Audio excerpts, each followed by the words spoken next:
आप सभी का आज के सेशन में बहुत बहुत स्वागत है। और हम लोगों ने स्टार्ट तो कर ही दी है, और ये सबसे बहुत महत्वपूर्ण जो अभी आपके सामने रिप्रेजेंट हो रहा है ना, इसको थोड़ा सा आप समझने की कोशिश करें और इसी तरह से इस सीरीज को कंटिन्यू करने का भी आप प्रयास करेंगे।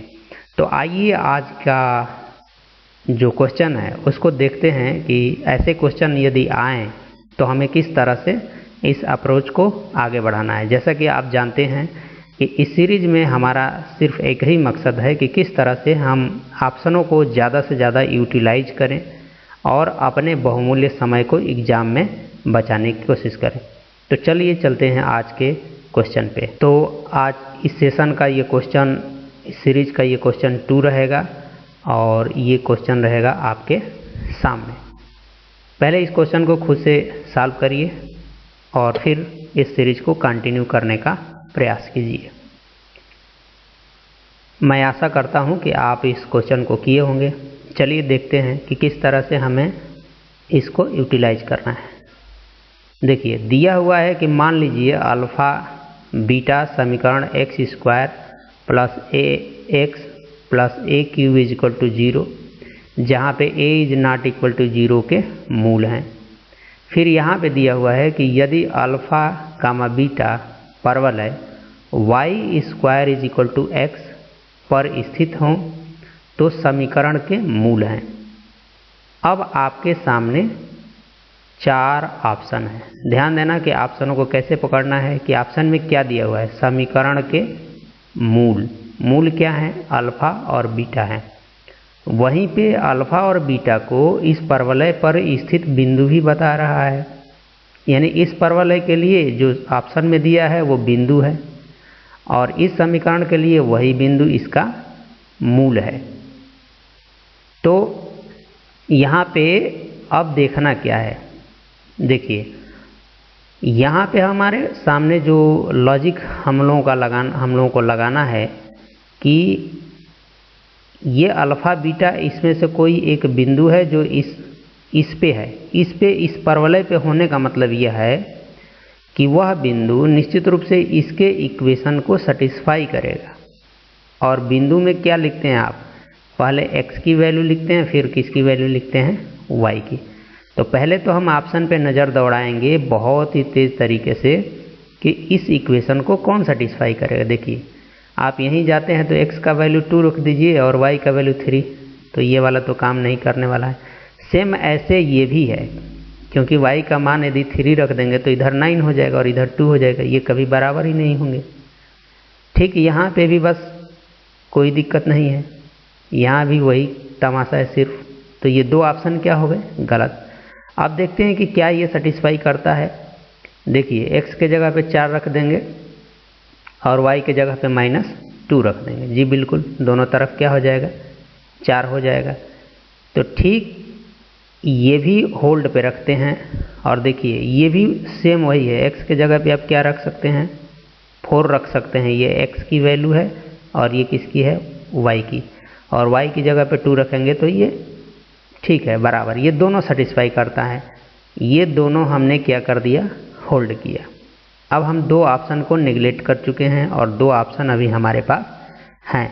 इन्हीं दोनों में से कोई एक आंसर सही होने वाला है। अब यहाँ पे हम लेंगे इस इक्वेशन की मदद। ठीक है, अब ये द्विघात समीकरण है और द्विघात समीकरण होने के कारण इसके 2 मूल होंगे, अल्फ़ा और बीटा। अगर मान लेते हैं कि इस समीकरण का मूल अल्फ़ा और बीटा है तो हमें पता है कि अल्फ़ा प्लस बीटा यानी मूलों का योग क्या होता है। तो इस समीकरण के लिए जब आप अल्फ़ा बीटा निकालेंगे तो ये x का गुणांक लिखते हैं। अल्फ़ा इंटू बीटा में क्या हो जाएगा? तो b की जगह पे तो यहाँ पे आ जाएगा -a। स्टैंडर्ड इक्वेशन से आप कंपेयर कर सकते हैं और इसका तो गुणांक वही है। तो अल्फ़ा प्लस बीटा यहाँ से निकलेगा -a और यहीं से आप निकालिए कि अल्फ़ा इंटू बीटा का मान क्या होगा। तो यहाँ से आपको मिलेगा a क्यूब। ठीक है, अब देखिए यहाँ से तो आपको ये चीज़ मिल गई। अब यहाँ आइए, अगर आप मान लीजिए कुछ समय के लिए एज्यूम करिए कि या तो मान लीजिए कि आप इसको मानिए या इसको, दोनों में से किसी एक को चेक करेंगे तो अपना आइडिया लग जाना है। तो आप चाहें तो इसको चेक करिए, चाहें इसको चेक करिए। चलिए पहले इसी को चेक करते हैं, बी आया है। तो देखिए अल्फ़ा प्लस बीटा का क्या मतलब है, यानी कि एक मूल्य ये अल्फ़ा है और ये क्या है, बीटा है। दोनों को जोड़िए तो 4 में -2 जोड़िएगा तो क्या मिलेगा, 2 मिलेगा। यानी यहाँ से a की वैल्यू -a की वैल्यू 2 आ रही है। और इन दोनों को यदि मल्टीप्लाई कर दीजिए, इन दोनों का क्या कर दीजिए, मल्टीप्लाई। तो 4 में -2 का मल्टीप्लिकेशन जब आप करेंगे तो क्या आ जाएगा, -8 आ जाएगा। ये क्या आ जाएगा, a क्यूब की वैल्यू। अब देखिए यहाँ से बात समझिए, ये दोनों बातें आ रही है, ये दोनों इक्वेशन से। तो देखिए अगर आप यहाँ पे इस a का क्यूब करेंगे, a का क्यूब करेंगे, इस माइनस को आप चाहें तो इधर लेके आ सकते हैं, या -a का क्यूब करेंगे तो ये a क्यूब हो जाएगा, माइनस यहाँ लग जाएगा, और इधर वाले पक्ष का भी क्या हो जाएगा, क्यूब हो जाएगा, तो 8 हो जाएगा। यानी कि यहाँ से आपको मिल रहा है कि a cube is equal to -8। यानी कि ये पूरा का पूरा इस वाले से दोनों कंडीशन क्या हो रही हैं, सेटिस्फाई हो रही हैं। इसलिए हमारा यही आंसर क्या हो जाएगा, सही हो जाएगा। ठीक है, तो ये हमारा आंसर सही हो जाएगा, इसलिए इसका आंसर ये सही हो गया। फिर भी आपके मन में ये, अगर ऐसे इसको चेक करते तो देखिए कैसे निगलेक्ट करते इसको, ये भी देखना ज़रूरी है। इन दोनों को यदि जोड़ते तो ये आ जाता 6, 4 + 2 क्या हो जाता, 6 हो जाता। और 6 किसकी वैल्यू आती है, -a का।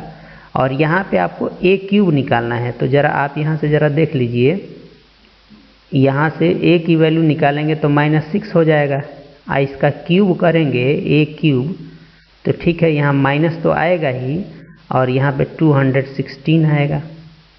ठीक, और यहाँ से a क्यूब आया कहाँ से है, ये अल्फ़ा इंटू बीटा है। और अगर आप इनको मूल माने हैं तो इस हिसाब से अल्फ़ा इंटू बीटा क्या आ रहा है, इस हिसाब से अल्फ़ा इंटू बीटा तो 8 आ रहा है, हैं? जबकि आप उसको मूल माने हैं तो यहाँ से देखिए a क्यूब की वैल्यू ये आनी चाहिए। इसलिए ये दोनों बात सही नहीं है। अगर -a का मान 6 होगा तो a क्यूब का मान इतना होगा, जबकि हमारा ये निकल रहा है। तो यहाँ से ये कंडीशन को फुलफिल नहीं कर रहा है, तो ये ऑप्शन क्या हो जाएगा, निगलेक्ट हो जाएगा। तो ये ऑप्शन इस तरह से क्या हो गया, निगलेक्ट हो गया, और हमारा ये वाला ऑप्शन सही हो गया। तो बड़े ही धैर्यता के साथ थोड़े से लॉजिक का इस्तेमाल करेंगे यदि हम, तो बहुत ही आसान वे में अपनी जनरल थिंकिंग के आधार पे भी क्वेश्चनों को निकाल सकते हैं।